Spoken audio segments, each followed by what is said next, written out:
Parliamentary Dictation number 24 at the speed of 160 words per minute from Shekhar Shorthand magazine. Last 3 seconds.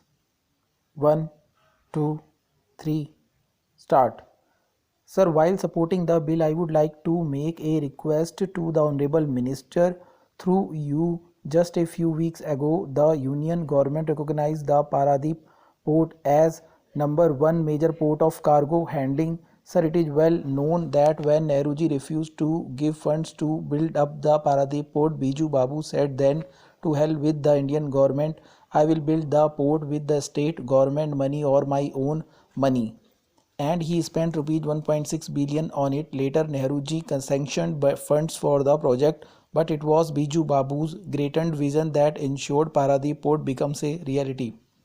The maritime growth story started by Biju Babu has been taken to new heights by current Odisha Chief Minister Honorable Shri Naveen Patnaik sir, who has played a pivotal role in the port-led development of Odisha, be it setting up Gopalpur Port, Dhamra Port, Subarnarekha Port, or setting up a maritime board in the recent times.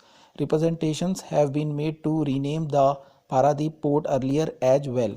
I reiterate the same demand and request the government through you to rename the port. It would also be a tribute to Odisha's glorious history of seafaring and maritime trade. Thanking you I once again request the Honorable Minister to consider our request. Thank you, Honorable Speaker, sir, for giving me the opportunity to speak on this important bill. I am a representative from Tamil Nadu and I am a witness to the growth the state has received from the Chennai port being a hub port for containers, cars, cargo. The port's container traffic has crossed 1 million TEUs and is ranked 86 in the world, with plans to expand its capacity to 140 million tons per annum and having direct connectivity to more than 50 ports in the world. It is a major source of trade.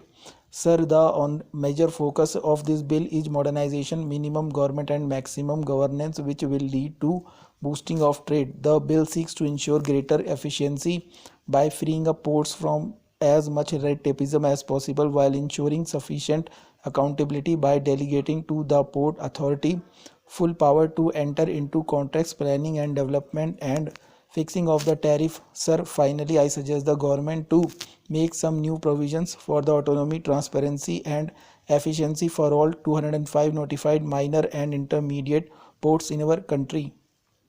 With this, I support this bill. Thank you, sir. Honorable Speaker, sir, I may be allowed to move my amendment number 27. Along with the same, I have something to say in a limited time.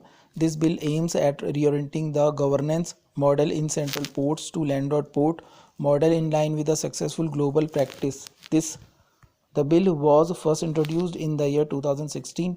The Standing Committee deliberated on it and gave a report in the year 2017. An amended bill was introduced in 2019 or first part of 2019. The House was dissolved and again in March 2020 this bill had been introduced. At the time of introduction, I had also raised certain issues which have not been considered as yet. The first amendment that I want to propose before this government in this house is that the composition of the Board of Major Port Authority constituted under clause 3 of the bill is heavily in favor of private persons.